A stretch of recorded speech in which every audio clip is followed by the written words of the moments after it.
I am Raoul, son of Richard the Justiciar, Duke of Burgundy, and ruler of France in a time of ceaseless strife and uncertainty.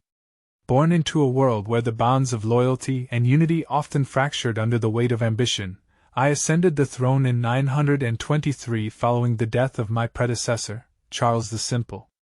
My rule was not inherited through royal bloodlines but earned through the alliance of noble families and the strength of my resolve. The crown rested heavy upon my head, for France, in my time, was not the unified kingdom of legend. It was a tapestry of feuding lords and fragmented domains, where the authority of the monarch extended only as far as the loyalty of the powerful magnates who pledged their swords to me. My first act as king was to solidify the alliances that had elevated me, a task more delicate than any battle.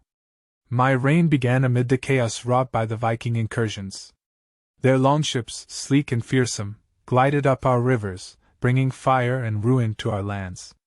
I learned early that to repel them required not just military strength but the cooperation of the great lords of France. I worked tirelessly to unite their disparate forces, brokering peace between warring factions and urging them to see the common enemy that threatened us all. But my challenges were not limited to foreign invaders.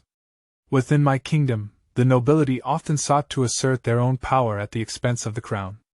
Hugh the Great, Count of Paris, was among the most influential and ambitious of my vassals. His support had been crucial to my coronation, but his loyalty was ever precarious. I knew I could not rule without him, yet I remained wary of his ambitions, always mindful of the delicate balance of power. The Church, too, played a pivotal role in my reign. As king, I worked closely with the bishops, whose influence over the hearts and minds of the people was immeasurable. I sought their counsel and their blessings, for I understood that my legitimacy as ruler was tied as much to divine favor as it was to the loyalty of my vassals. Together, we sought to bring order and stability to a land weary of strife. One of my proudest accomplishments was the strengthening of the defenses of Burgundy, my homeland. It was my duty not only to defend it from external threats but also to cultivate its prosperity.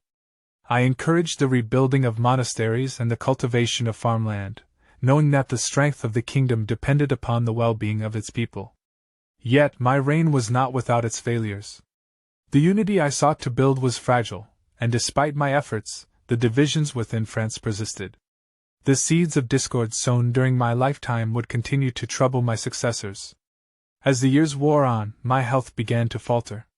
The burden of kingship took its toll, and in 936, I breathed my last. I left behind a kingdom still struggling to find its footing, but I take solace in knowing that I fought tirelessly for its survival. I was not born to be king, but I accepted the crown and all its trials, striving to serve my people and to bring peace to a fractured land. Even now, I hope history will remember me not just as a king but as a man who stood firm in the face of overwhelming challenges, a bridge between chaos and order in the ever-turning wheel of France's destiny.